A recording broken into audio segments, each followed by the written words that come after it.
The fog rolled in off the Atlantic that evening, thick enough to swallow the porch lights of the villa whole. Avery Lang sat at her father's old mahogany desk, the one piece of furniture her family hadn't bothered to take when they shipped her off to Maine, and stared at the same spreadsheet she'd been staring at for 2 weeks. Numbers that didn't add up. Numbers she'd found by accident, buried 3 folders deep in a server she wasn't supposed to have access to. She'd told her father. That had been her first mistake. The second mistake, apparently, was still being alive to regret it. A gust of wind rattled the shutters, and Avery looked up from the desk, half expecting to see one of the security guards making his usual pass along the cliffside path. Instead, the study door opened without a knock. A man stepped inside like he owned the place. He was tall, dressed in a dark wool coat that looked far too expensive for a Maine storm, his jaw set in a way that suggested he didn't ask permission for much of anything. He crossed the room in 4 strides and set a leather case on her desk, right on top of her spreadsheet, hard enough that the lamp beside it rattled. "You're Avery Lang," he said, not a question. "And you're trespassing." She stood, chair scraping back against the hardwood. "There are 3 guards outside this house." 2, actually. The third one is currently very interested in a truck that broke down at the end of your driveway. He unbuttoned the top clasp of his coat, like the temperature in the room had nothing to do with him. Jax Moretti. The name landed somewhere in her chest before her mind caught up to why. She'd read it once, months ago, in a file she wasn't supposed to see either, a name attached to logistics companies, shipping manifests, a dozen shell corporations that all traced back to Chicago. Her father's people had a folder on him, a thick one. "You're the reason my father's lawyers had a meeting that lasted until 3 in the morning last spring," Avery said slowly. "I'm flattered he remembers me." That wasn't a compliment. The corner of his mouth moved, not quite a smile. He nodded at the leather case between them. "I need you to open that. I need you to leave." "You will, once you understand what's inside it." He unclasped the case himself, since she wasn't moving, and turned it so the contents faced her. Rows of servers worth of financial data, printed out and stapled, alongside a hard drive sealed in plastic. Encrypted ledgers. Somebody inside my organization has been moving money that isn't supposed to move, and I have 4 days before a group of very patient men in suits use that missing money as an excuse to take my entire operation apart, piece by piece. That sounds like a you problem. It became an us problem the moment I found out the missing funds are tied to the same offshore accounts your family's firm has been quietly stuffing money into for the last 6 years. He watched her face when he said it, watched something in her expression crack just slightly. "You found that fraud months before I did. You just didn't know whose money you were looking at." Avery's mouth went dry. She thought of the folder she'd found, the one with no company name attached to half the accounts, just numbers and routing codes that led nowhere she could trace from her father's office. She'd assumed it was internal. She'd never imagined it connected to a name like Moretti. "Why should I believe anything you're telling me?" "Because your family exiled you to a house in the middle of nowhere the same week you found that folder, and they told everyone it was a mental health break." Jax's voice didn't rise, didn't soften either. It stayed level, like he was reading facts off a page instead of standing in a stranger's study at 9 at night. "That's not what happens to people who imagined a problem. That's what happens to people who found a real one." Avery said nothing. Outside, the wind pushed against the windows, and somewhere down the hall a clock ticked louder than it had any right to. "I'm not asking you to trust me," Jax said. "I'm asking you to look at 4 days of encrypted data with the same mind that cracked 6 years of your father's fraud without anyone teaching you how. Help me find where the money went, and I'll help you prove exactly what your family did to bury you here. And if I say no, then I close this case, and you spend the rest of your exile wondering what was inside it." He straightened, buttoning his coat again like the conversation was already over, like her answer didn't actually matter to whether he walked out that door tonight. "I'll be back tomorrow at 9, same time. Have an answer by then."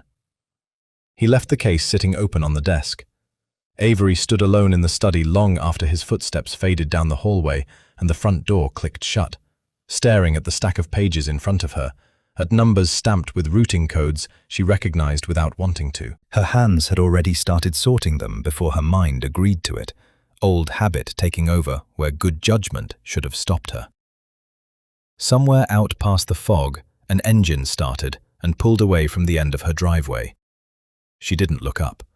She was already 3 pages deep into the first ledger, and for the first time in 2 weeks, the numbers were finally starting to make sense.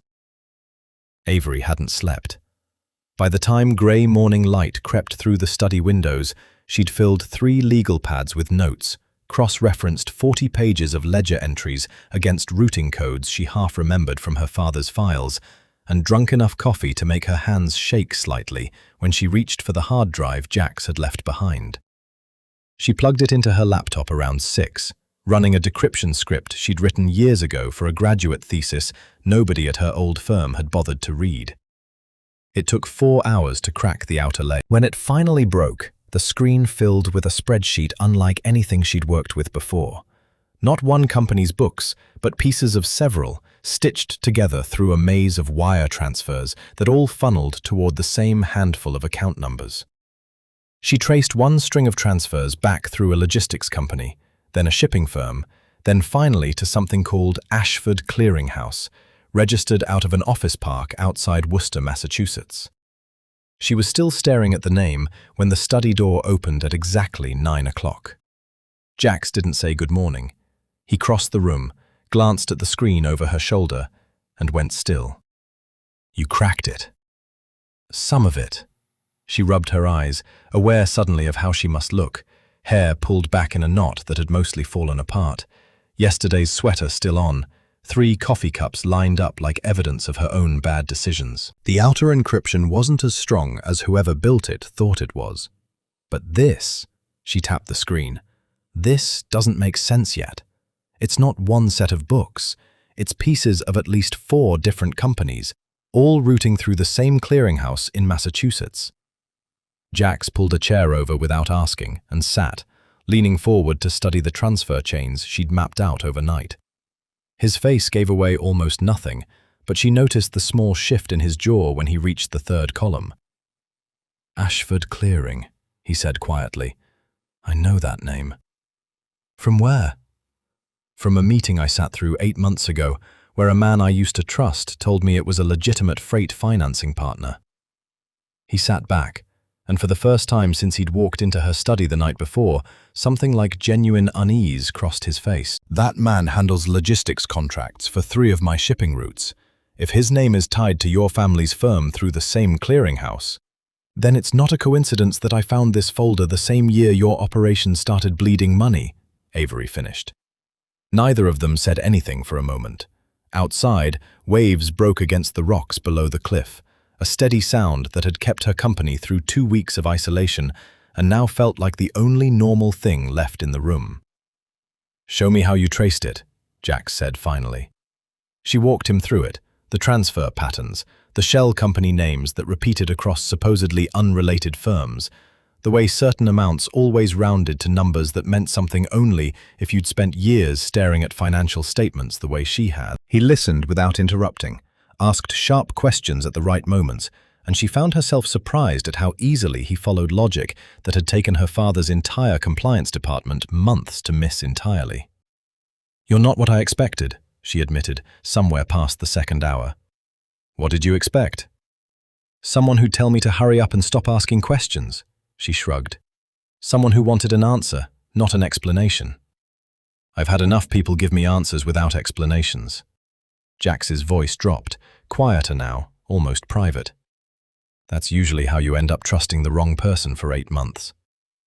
She glanced at him, caught something in his expression she hadn't expected, not the calm, controlled stranger who'd walked into her study the night before, but someone genuinely rattled by what the numbers were telling him.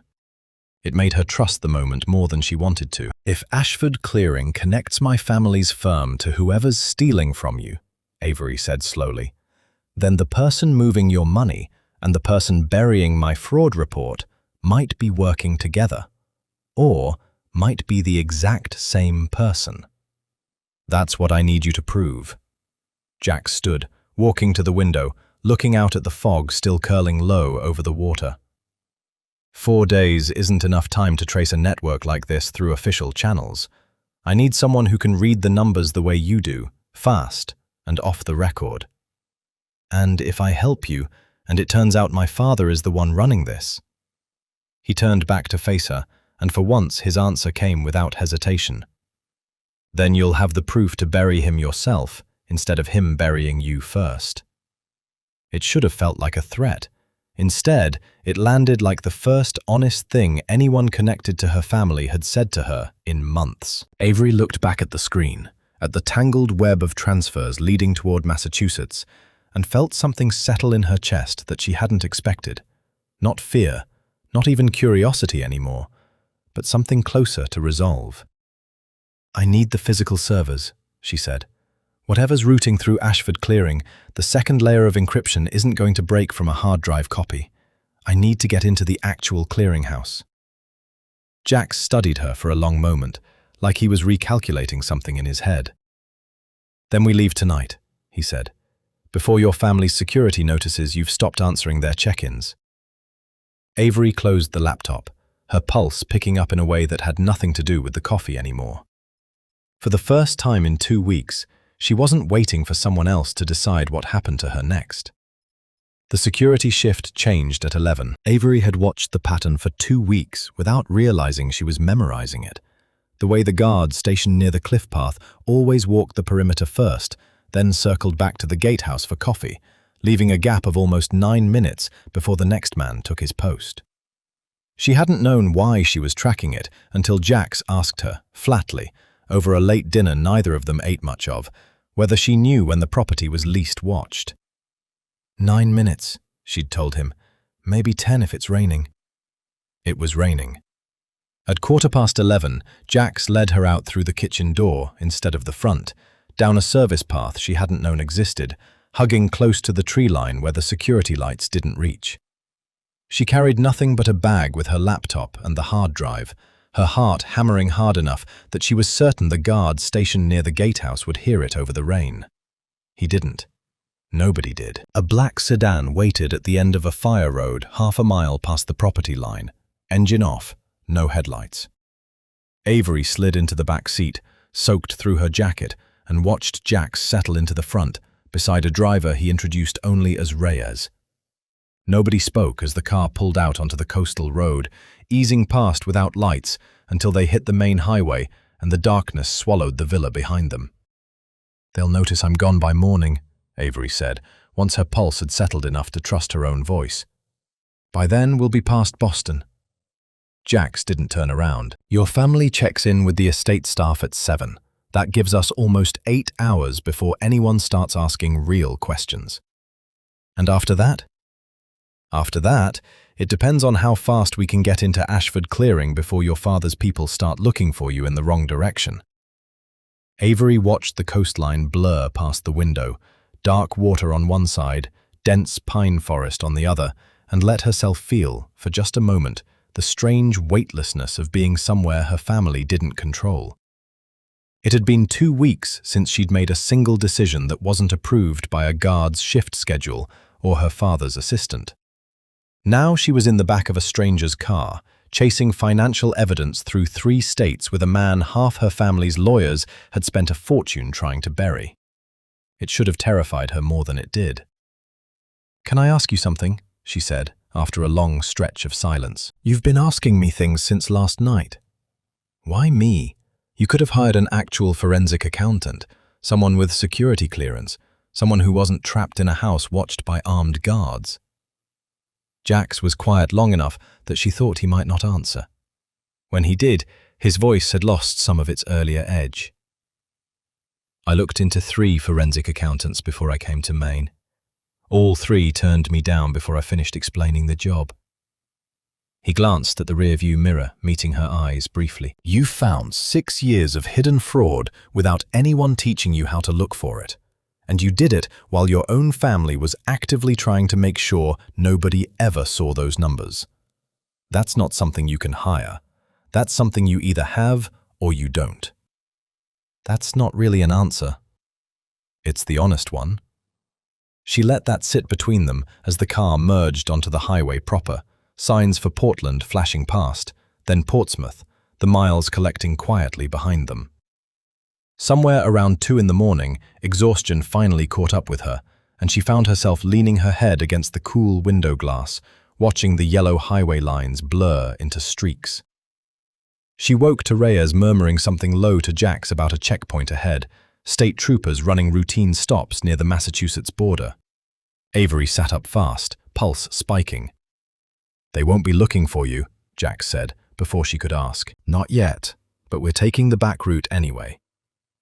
The sedan peeled off the highway onto a narrower state road, winding through small towns still asleep at that hour, church steeples and dark storefronts sliding past the windows.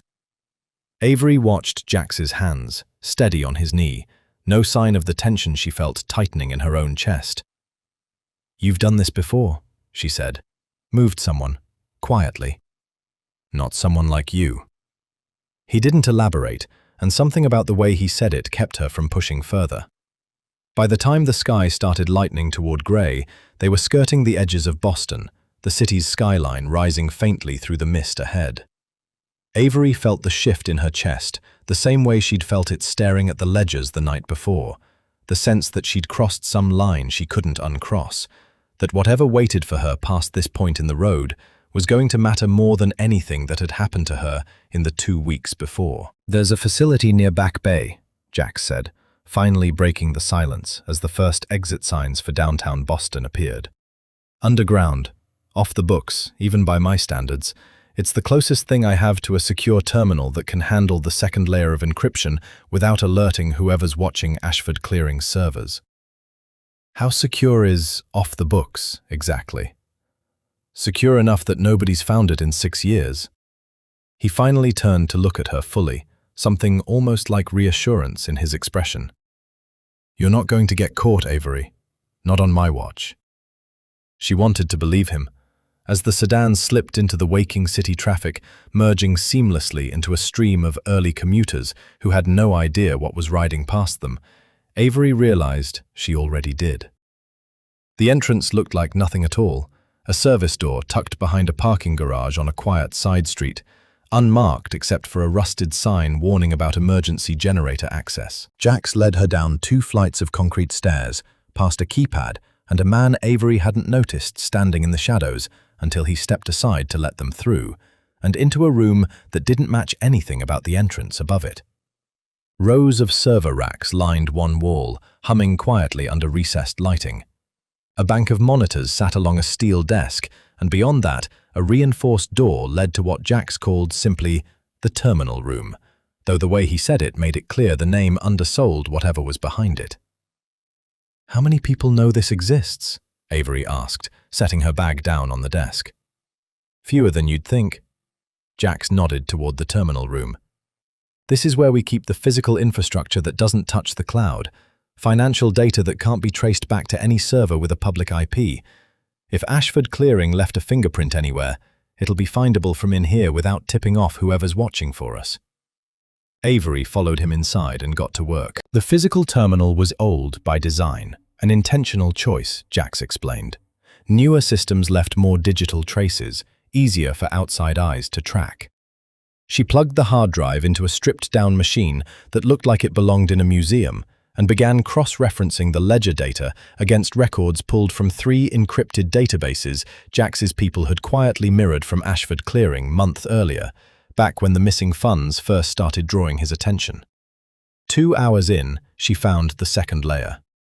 "This isn't just a clearinghouse," she said, sitting back from the screen, mind racing faster than her mouth could keep pace with. "It's a pass-through. Money comes in from at least 4 different companies, gets mixed together here, then gets split back out under new account numbers. Nobody tracing a single company's books would ever see the full picture, because no single set of books shows the whole transaction." "That's the point," Jax said, leaning over her shoulder to study the screen. "Whoever built this wanted plausible deniability baked into the structure itself." "There's more." Avery pulled up a second window, cross-referencing a set of numbers that had been nagging at her since the drive from Maine. The keys unlocking this layer aren't stored anywhere in this system. They're split. Part of the encryption lives here, but there's a matching half stored somewhere else entirely. A hard drive, physically separate, probably somewhere your rivals wouldn't think to look because it's not connected to any of this. Where? She traced the metadata embedded in the file headers, following a trail of access logs that led, eventually, to a location tag buried 3 layers deep. New York, she said, specifically somewhere in Manhattan. The last access log for the matching key is time-stamped 11 days ago from a terminal registered to a financial firm called Halloway Advisory. Jax went very still. "I know that name," he said. "From where?" "Halloway Advisory handled the underwriting on a shipping contract I signed 2 years ago. The same contract Ashford Clearing has been quietly draining ever since." His jaw tightened, and for the first time since he'd walked into her study back in Maine, Avery saw something close to anger crack through his composure. "I trusted the people who recommended that firm." "Trusted who?" He didn't answer right away. When he did, his voice had gone quiet in a way that felt heavier than anger. "Marcus Vale, my second in command for 6 years." Avery watched him process it, watched the pieces of something personal settle into place behind his eyes, and understood, suddenly, that this wasn't only her fight anymore, if it ever had been only hers to begin with. Whoever built this network hadn't just buried her fraud report and drained Jax's syndicate. They'd used people close to both of them to make sure nobody noticed until it was too late to stop. "If the matching key is in Manhattan," she said carefully, "I can't finish decrypting this from here. I need physical access to whatever server it's stored on." "Then we go to New York." Jax straightened, some of the earlier calm returning to his expression, though it didn't fully erase what she'd seen crack through a moment before. "I have a place there, secure. Nobody connects it to me directly." "And Marcus Vale?" "Stays exactly where he thinks he is." Jax's voice hardened. "The moment he suspects I know, he'll bury the second key permanently, and we lose everything you found here. We move quiet, we move fast, and we don't give him a reason to look over his shoulder." Avery nodded, already saving copies of everything she'd decrypted onto a secondary drive, out of habit more than instruction. She thought of her father then, briefly, wondered if he'd been part of this from the start, or if he was simply another piece being used the same way Jax had been used, trusted, then quietly bled for years without ever noticing the wound. "You said you needed someone who could read numbers without anyone teaching them how," she said, closing the terminal down. "I think I just found out why nobody wanted to teach me." Jax looked at her for a long moment, something unreadable passing behind his expression. "Whoever built this wanted it invisible to people who play by the rules," he said. "You never did." Outside, faint and muffled through the concrete walls above them, the sound of Boston traffic picked up as the city woke fully into morning.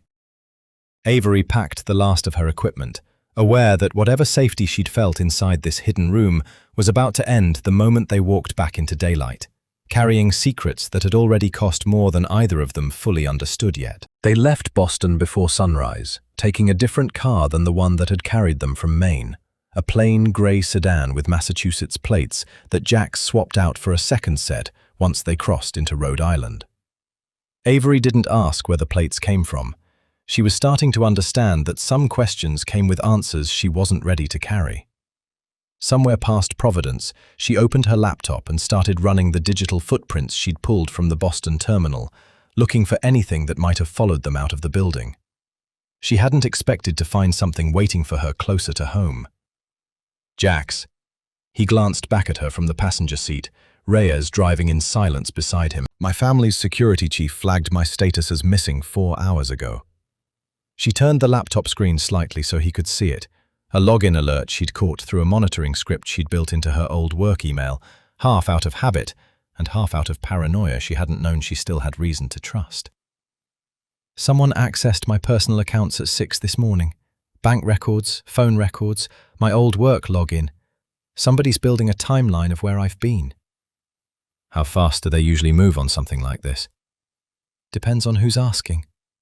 Avery scrolled through the login history, her stomach tightening. If it's just estate security worried about liability, they'll call local police and wait. If it's my father, then it's not estate security anymore. Jax finished the thought for her, already reaching for a phone that wasn't the one he'd been using since Maine. He'll want this handled quietly. No police reports, no headlines, nothing that draws attention to why his daughter vanished from a house under armed watch. Which means he'll send his own people first. Jax's voice stayed level, but Avery caught the shift in his posture, a tightening through his shoulders that hadn't been there a minute ago. Private security, men who know how to search without leaving a trace. If they're smart, they'll start by checking traffic cameras along every route out of Rockport.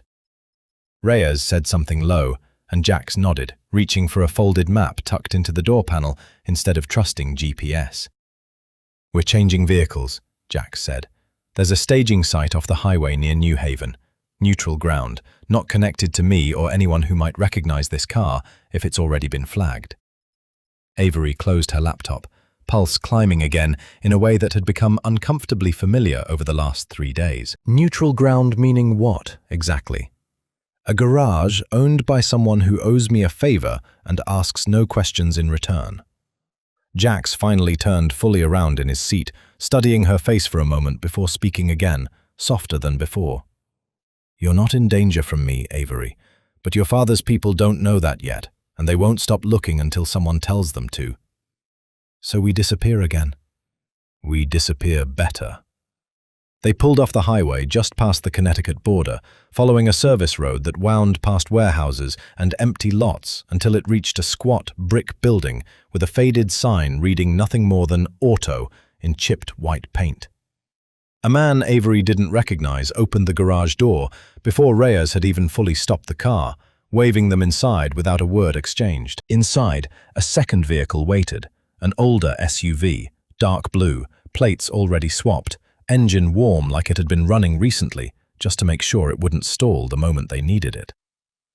Avery climbed out of the sedan on legs stiffer than she expected, watching Jax speak quietly with the garage owner while Reyes transferred bags between vehicles with practiced efficiency. "How many places like this do you have?" she asked, once they were back on the road, the sedan left behind in the garage under a tarp. "Enough that nobody can predict my next move by tracking the last one." Jax settled back into his seat, some of the earlier tension easing now that the highway behind them showed no sign of a tail. "It's how I've stayed ahead of people trying to take my operation apart for 6 years. And now you're using it to keep me hidden from my own father. Now I'm using it to make sure the two of us reach New York before Marcus Vale realizes exactly how much you've already found." He looked at her then, something steady in his expression that hadn't wavered since Boston. "Your father wants you found so he can control the story before anyone else hears it. I need you free long enough to finish telling the real one."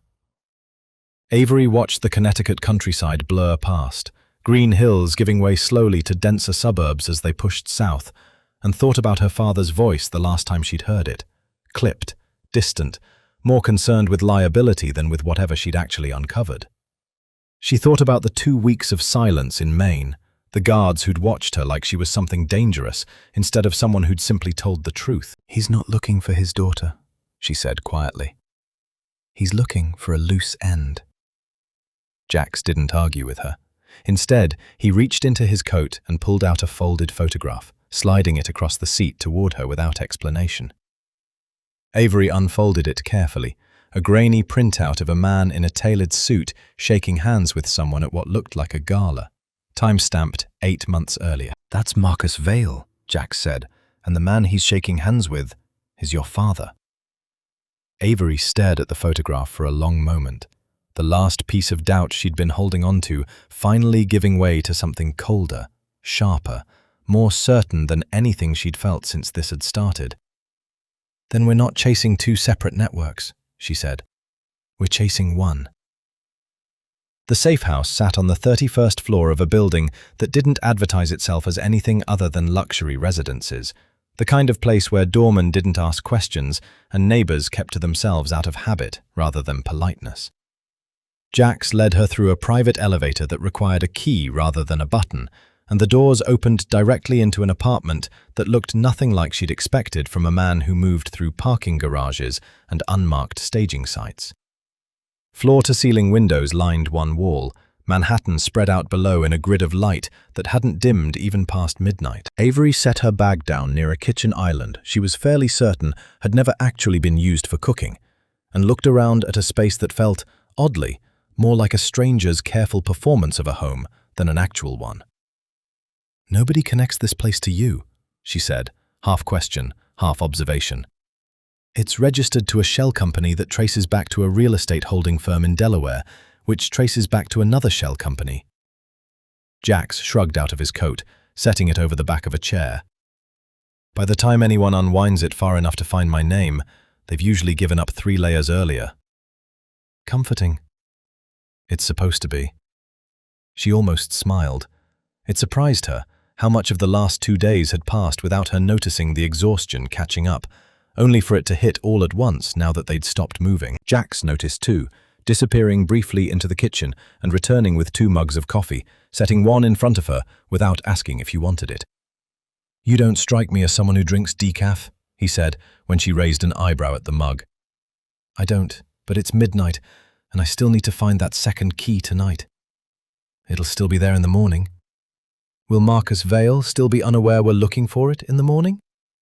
That earned her something closer to a real smile, brief but genuine, the first one she'd seen from him since Maine. He sat across from her at the island, and for a while neither of them spoke, the city noise below muffled through thick glass, the coffee slowly cooling between them. "Can I ask you something now?" he said eventually. "Trade for trade seems fair. Your family exiled you the moment you found the fraud. Why didn't you just walk away? Take the money they clearly wanted to pay you to disappear, live somewhere far from all of this." Avery turned her mug slowly between her hands, considering the question longer than she expected to need. "Because I spent 4 years proving I belonged at that firm. Every report I filed, every audit I ran clean, I did it because I actually believed the work mattered. Finding out the entire foundation was built on stolen money," she shook her head. "Walking away would have meant admitting none of it was ever real to begin with. I couldn't do that. Even knowing what it would cost you. I didn't know it would cost this much." She met his eyes. "But I don't think I would have made a different choice even if I had." Jax studied her for a long moment, something in his expression shifting into a kind of quiet respect she hadn't expected to notice, or to want, quite as much as she did. "Marcus Vale used to say something similar," he said, voice lower now, "about loyalty to the work mattering more than loyalty to any one person. I used to believe he meant it." "How did you find out he didn't?" "Small things at first. Contracts routed through firms I didn't recognize, numbers that didn't quite match what he reported to me. I told myself I was being paranoid, that 6 years of trust earned him the benefit of the doubt." His jaw tightened. "By the time I stopped making excuses for him, the damage was already 3 years deep."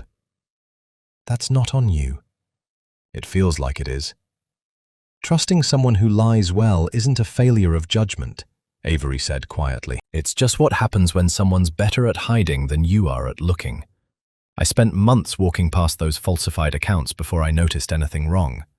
That doesn't make me careless. It makes whoever built the fraud good at their job." Something eased in his posture, small but visible, like the words had landed somewhere he hadn't expected them to reach. "You're better at this than most people twice your age with half your training," he said. "I've worked with forensic accountants who took weeks to find what you found in one night. I had good motivation." "So do I. Doesn't mean I'd have found it half as fast." The compliment sat strangely warm in her chest, more than she wanted to admit given everything else happening around them. She glanced toward the window instead, at the endless grid of city lights, and thought about how far she'd traveled in 6 days from a woman who'd sat alone in a Maine study, convinced her career and her family's respect were the same thing. "Tomorrow we find the second key," she said, standing, suddenly aware of how late it had gotten. "Tonight I actually need to sleep, or I'll be useless when we do."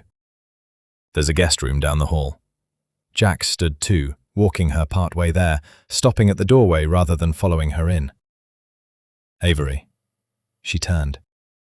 Whatever we find tomorrow, about your father or about Marcus, he said, I'm not going to let either of them touch you once this is finished. She held his gaze a moment longer than necessary, before nodding and closing the door, listening to his footsteps retreat down the hallway, and lay awake far longer than she'd planned, thinking less about ledgers and encrypted files than she probably should have. Morning came with a lead Avery hadn't expected to find so fast.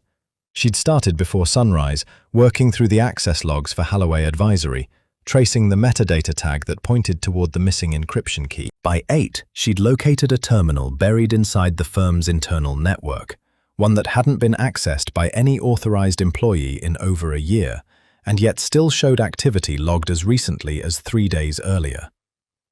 That doesn't make sense, she muttered, mostly to herself, scrolling back through the access history. Either someone's using a dead employee's credentials or… She stopped. Jax looked up from the coffee he'd been nursing across the kitchen island. Or what? Or it's automated. Avery leaned closer to the screen, pulse quickening. There's a script running on this terminal, something scheduled to trigger under specific conditions. I think it's a dead man's switch. If certain files get accessed without the right clearance, it wipes the encryption keys automatically. Meaning, if you'd tried to pull that second key without knowing this was here, it would have erased itself the moment I touched it. She sat back, the weight of how close she'd come to losing everything settling uncomfortably in her chest. Whoever built this really didn't want anyone finding both halves at once. Can you get around it? I already tripped it. Jax's mug hit the counter harder than she expected. What? Not intentionally. I ran a standard trace on the terminal's activity history, and the trigger conditions were broader than I assumed. Avery's fingers moved fast across the keyboard, watching a secondary window populate with new data, alerts scrolling faster than she could read them. But instead of just erasing, it's doing something else. It's pinging an external address, trying to alert someone that the terminal's been accessed. Where's the ping going? She traced it, hands steady despite the adrenaline flooding through her. The address resolved slowly, routing through 2 proxy servers before landing on a fixed location. Pennsylvania, she said. Somewhere outside Philadelphia. There's an active session open right now, someone logged in remotely, and they're running a deletion script on a secondary node. She looked up at Jax, urgency sharpening her voice. If that node holds copies of the same records we found in Boston, whoever's on the other end is trying to erase the entire paper trail before we can pull it. Jax was already reaching for his phone, dialing a number from memory. How long do we have? Minutes, not hours. The deletion script is running in stages, probably to avoid detection, but it's methodical. Once it finishes the current stage, whatever's left in that database is gone, permanently. He spoke rapidly into the phone, a string of instructions Avery only half followed, something about a contact near Philadelphia and locking down a physical location before the session ended remotely. She kept her eyes on the screen, watching the deletion progress bar creep forward in real time, each percentage point tightening the knot in her stomach. Can you slow it down? Jax asked, phone still pressed to his ear. I can try flooding the connection, buy us time without tipping them off that we're watching. Avery was already typing, routing a counterscript through the same proxy chain, throttling the bandwidth just enough to stall the deletion without triggering an obvious alarm. It won't hold forever, maybe 20 minutes. That's enough. Jax ended the call, turning to her with something sharper in his expression than she'd seen since Boston. I have people near the location already. They'll lock down physical access to the terminal before the remote session can finish the job. And if whoever's running this notices the connection was throttled, then we move faster than they can react. He grabbed his coat off the chair, already moving toward the door. You're coming with me. If we secure that terminal, you're the only one who can pull what's left before it finishes erasing. Avery closed her laptop, tucking it into her bag along with the hard drive, adrenaline pushing exhaustion far to the back of her mind. Whose name is on that Pennsylvania terminal? I don't know yet.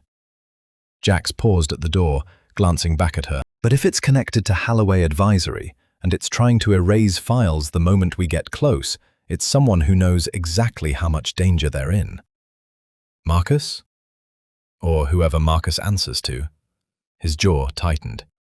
I always assumed he was running this alone. If there's someone above him coordinating a response this fast, this goes deeper than I thought. They took the elevator down in silence, the city waking fully around them by the time they reached the street, Reyes already waiting with the SUV idling at the curb. Avery climbed in, laptop open on her knees before the door had even fully closed, watching the deletion progress bar hold steady at the throttled pace she'd forced onto the connection. "Talk to me the whole way there," Jax said, sliding in beside her as the SUV pulled into traffic. "I need to know the moment anything changes." "It's holding," she said, eyes fixed on the screen, for now. Outside, Manhattan blurred past the windows, grey morning light catching on glass towers as the city gave way slowly to the highway south. Avery kept one hand on the keyboard, monitoring the stalled deletion script, and the other curled tightly around the edge of her laptop, bracing herself for whatever waited for them in Pennsylvania. Whoever was trying to erase the truth had just told them, without meaning to, exactly how close they'd gotten to finding it. 2 days passed before they reached the complex. Days spent circling the outer edges of the facility from a rented office across the industrial park, watching shift changes, mapping camera angles, waiting for a window Jax insisted they couldn't afford to rush. Avery had wanted to move the moment they arrived in Pennsylvania. Jax had refused, and by the second night of watching security patrols through binoculars from a cold office window, she'd understood why. "If we go in blind, we lose everything," he'd told her. "The deletion script is still active. Whoever's running it will notice the second we make a mistake, and they'll finish erasing that database before we're even through the front door." So they waited, and on the 9th day, with a full map of the facility's blind spots memorized and a plan built around a maintenance access door on the building's east side, they moved. The distribution complex looked exactly like what it claimed to be from the outside, a freight logistics hub. Trucks lined up along loading docks, forklifts moving pallets under fluorescent lights that never fully turned off. Nothing about it suggested it housed a physical mainframe holding the second half of a financial conspiracy connecting 2 cities and a family Avery had once believed she understood. Jax went in first, disappearing toward the east side with 2 men Avery hadn't met until that morning, both moving with a quiet efficiency that told her this wasn't the first perimeter they'd secured together. She waited in the SUV parked 2 blocks away, laptop open, watching the deletion script's progress bar for any sign of movement, until Reyes's voice crackled through the earpiece Jax had insisted she wear. "Clear. East entrance, 2nd floor. You're on." She moved fast, cutting through the loading dock's shadowed edge exactly the way they'd mapped it. Past a guard station Jax's men had already handled without violence, judging by the empty chair and abandoned coffee mug still steaming when she passed. Up 2 flights of stairs, through a door propped open just enough to slip through, and into a server room that hummed with the same low mechanical noise she'd grown used to in Boston. Jax was already there, standing near the mainframe, tension visible in the set of his shoulders.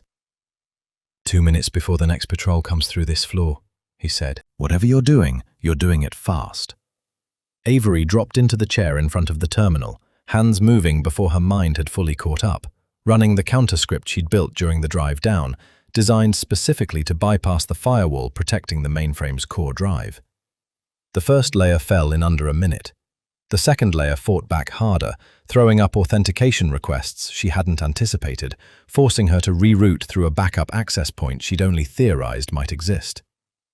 "Talk to me," Jax said, watching the door rather than the screen.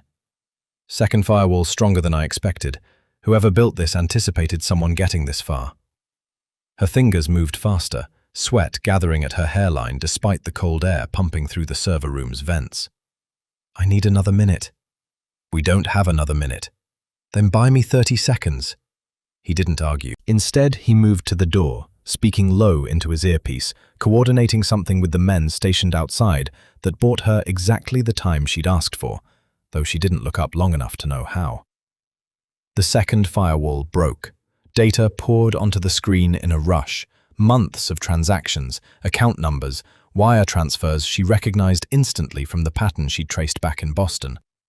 She worked fast, pulling everything the deletion script hadn't already erased, copying files onto a secondary drive with hands that had stopped shaking somewhere around the 40th transaction record. "How much did we get?" Jax asked, glancing back at her. 90%, maybe more. The deletion script destroyed some of the earliest records, but everything from the last 3 years is intact. She kept pulling data, racing against a progress bar she could see ticking upward in the corner of the screen, the automated erasure still trying to finish its job even as she stole what remained of it. There's something else, a separate file, encrypted differently than the rest. What kind of file? Communications, emails, maybe internal messages between whoever's running this network. She copied it without opening it. No time to read anything now, only to save what she could before the connection failed entirely. I won't know until we're somewhere safe to open it properly. The progress bar on her copy finished at the same moment Jax's earpiece crackled with a warning. Patrol's early, 30 seconds out. Avery yanked the drive free, shoving it into her bag as she stood, laptop already closing under her arm. Jax grabbed her wrist, not roughly, just fast, pulling her toward the door and down a service stairwell instead of the route they'd used coming in. They moved through the building's lower level in silence, adrenaline carrying her legs faster than exhaustion should have allowed after 2 days of barely sleeping, until they were back outside, into the grey Pennsylvania morning, the SUV waiting exactly where they'd left it. Only once the vehicle pulled onto the highway, putting distance between them and the complex, did Avery let herself breathe fully again. "We got it," she said, still catching her breath. "Almost all of it." Jax looked at her, something in his expression she hadn't seen from him before. Not just relief, but something closer to genuine gratitude, unguarded in a way his usual composure rarely allowed. "You just handed me the proof I've spent 6 years trying to find," he said quietly. "Whatever happens next, you should know that." Avery held the bag with the copied drive tighter against her chest, thinking of the encrypted communications file waiting inside it, unopened, and wondered exactly whose names she was about to find when she finally did. They took the train because airports meant cameras, and cameras meant a trail her father's security team could follow. Jax had arranged a private car through a shipping contact who owed him a favor 2 decades old, and by the time they boarded outside Philadelphia, Avery hadn't slept properly in 3 days, running on coffee and the kind of focus that came from being close enough to an answer to taste it.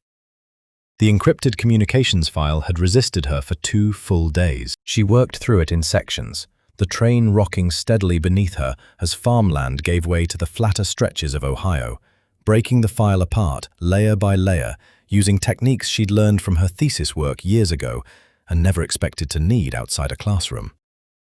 Jax sat across from her for most of it, quiet, occasionally handing her coffee or pulling a blanket over her shoulders when the car's air conditioning ran too cold, never once asking her to hurry. She broke the final layer somewhere past Cleveland, and the messages loaded onto her screen in a rush that made her stomach drop before she'd even finished reading the first exchange. "Jax." He looked up from the window, something in her voice pulling him fully alert. "I found the shell company," she said slowly, "the one funneling money out of both your organization and my father's firm. It's not just tied to Halloway Advisory or Ashford Clearing. There's a third layer, a company called Merrow Holdings, registered 11 years ago." She scrolled through the messages, hands unsteady now. "The emails go back that far too. Marcus Vail didn't build this alone." "Who else?" Avery turned the laptop toward him, watching his face as he read the first exchange. An email dated 8 years earlier between Marcus Vail and someone whose name appeared only as an initial, RL, discussing the earliest transfers that would eventually become the foundation of the entire scheme. RL, Jax read aloud. "That's not a full name." "It gets clearer." Avery scrolled further, pulling up a later message, this one from 3 years ago, no longer using initials. "Richard Lang." Jax went still. "My father," Avery said, though she'd already known it the moment she'd seen the name. some part of her having suspected it since the photograph Jax had shown her back in Connecticut. The handshake at the gala she hadn't wanted to believe meant what it clearly meant.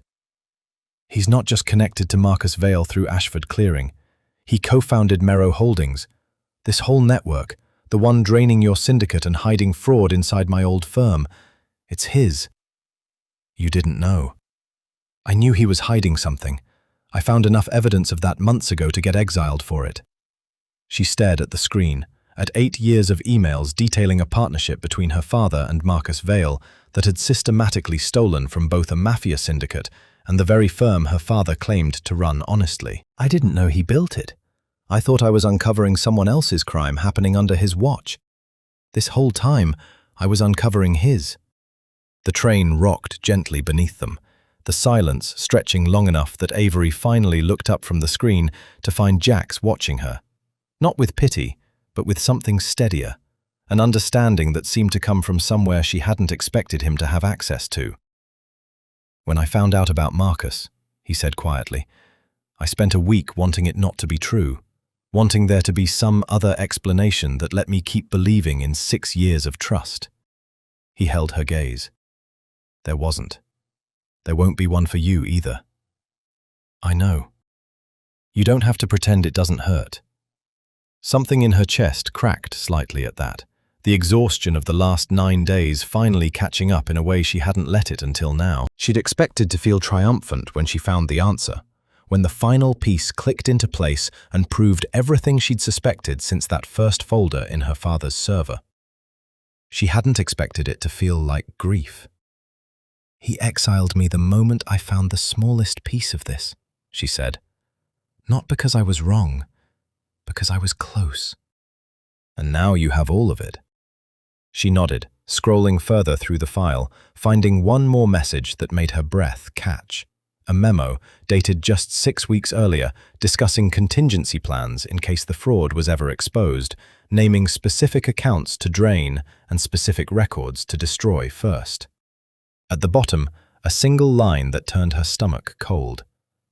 If Avery becomes a liability, handle it the way we handled the auditor in Delaware.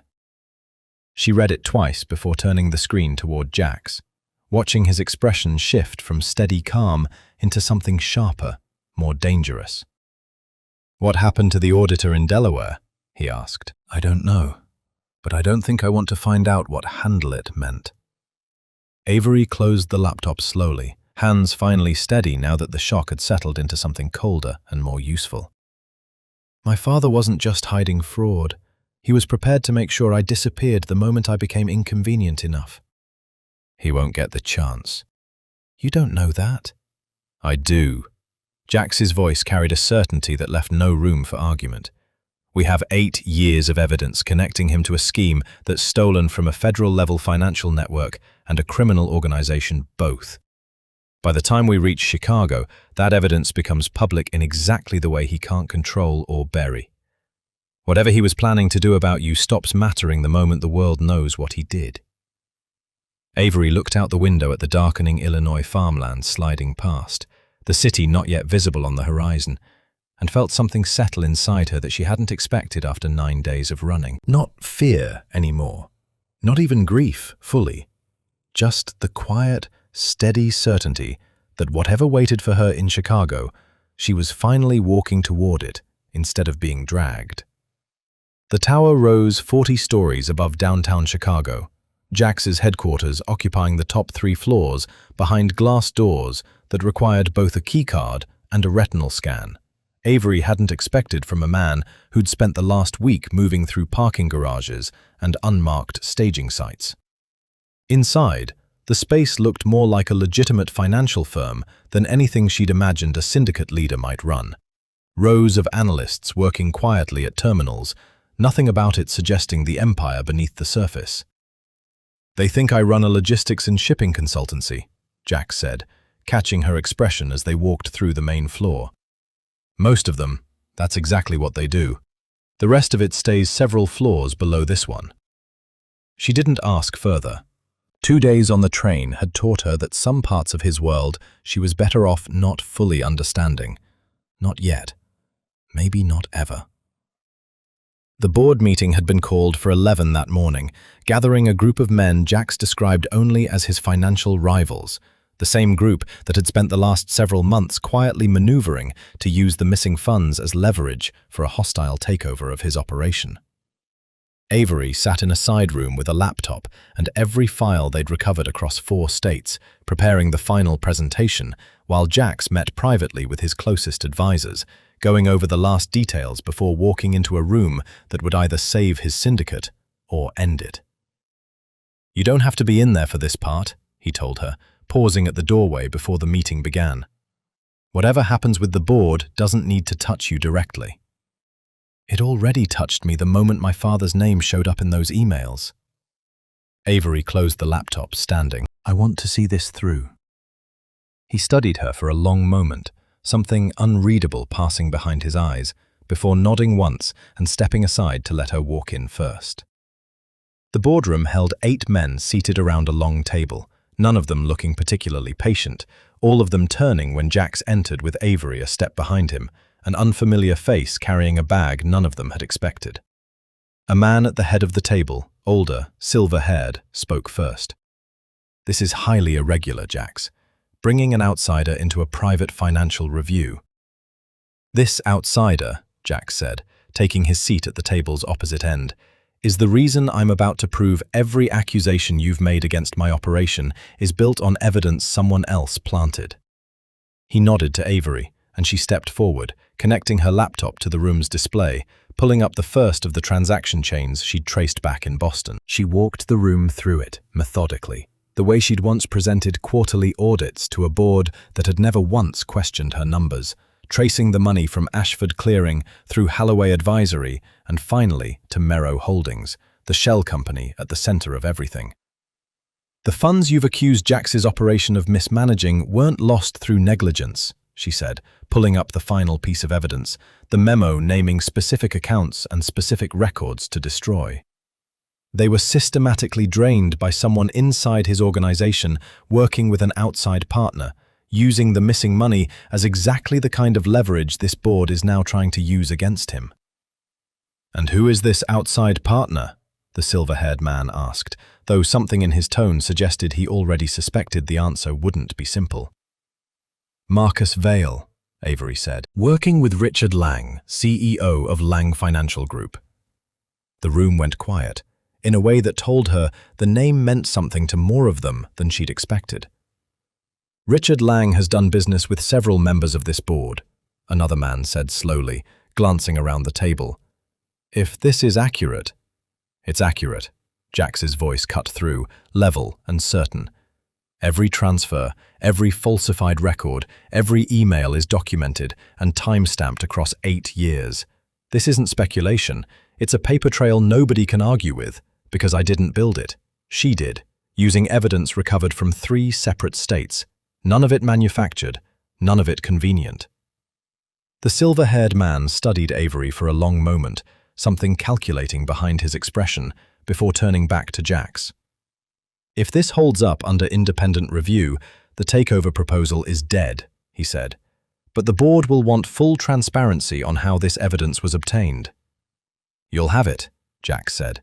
"Every step documented, nothing hidden." The meeting stretched another 2 hours, questions fired at Avery from around the table, each one answered with the same steady precision she'd used to trace the fraud in the first place, until finally the room reached a consensus that ended the hostile takeover attempt entirely, restoring full confidence in Jax's holdings and, more importantly, exposing exactly how deep the conspiracy against him had run. By the time the last board member left, Avery felt the exhaustion of 13 days finally catch up all at once, her legs unsteady as she packed away the laptop, the weight of everything she'd carried across 4 states finally settling into something that felt, unbelievably, like relief. Jax found her in the empty boardroom afterward, the city spread out below the windows in late afternoon light. "You just saved everything I've spent 6 years building," he said quietly. "You just gave me the proof to end everything my father spent 6 years hiding." She turned to face him, something steadier in her voice than she'd expected after everything. "I think we're even." "I don't think we are." He stepped closer, something in his expression softer than the calm authority she'd grown used to over the last 2 weeks. Not yet. Avery didn't ask what he meant. She had a feeling she was about to find out. 2 weeks to the day after Jax walked into her study in Rockport, Avery stood on the back terrace of a lakefront house in Evanston, watching the water shift between grey and silver as the afternoon light moved through the clouds. She'd been there 3 days, staying in a guest room while the last pieces of everything they'd uncovered moved through channels she barely understood. Federal financial regulators, a quiet but thorough investigation into Lang Financial Group, and a board of directors at her father's firm who had voted, unanimously and without hesitation, to remove him the moment the evidence reached them. She hadn't spoken to him since Chicago. She wasn't sure she wanted to. Not yet. Maybe not for a long time. The screen door slid open behind her, and Jax stepped out, 2 mugs of coffee in hand, setting one down on the railing beside her without a word. He'd traded the tailored coats for something more casual since Chicago, a simple grey sweater that made him look less like the man who dropped a locked case on her desk and more like someone she'd actually known longer than 2 weeks. "How does it feel?" he asked, leaning against the railing beside her. "Strange." Avery wrapped both hands around the mug, watching a sailboat move slowly across the far edge of the lake. "I spent 4 years building a career I thought mattered, and it turns out the foundation was rotten the entire time. Now that foundation's gone, and I don't know what I'm building instead." "You're not starting from nothing. You proved in 13 days that you can trace a financial conspiracy across 4 states and 8 years of falsified records better than anyone I've ever hired to do the same job." He glanced at her sideways. "That's not nothing. That's a skill most people spend a career trying to develop. A skill I only have because I spent months learning to read fraud my own father was orchestrating." She let out a breath that wasn't quite a laugh. "There's something uncomfortable about that." "Or there's something useful in it." Jax straightened, reaching into his coat and pulling out a folder she hadn't noticed him carrying, setting it on the railing between them. "This is everything the board finalized yesterday.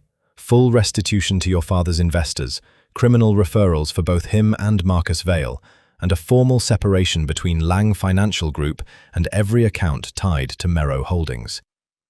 Avery opened the folder slowly, scanning pages that confirmed everything she'd hoped for since that first sleepless night in Maine. Her father's removal from the firm he'd built his reputation on, the unwinding of a scheme that had drained money from an entire syndicate and hidden fraud inside her own workplace for years.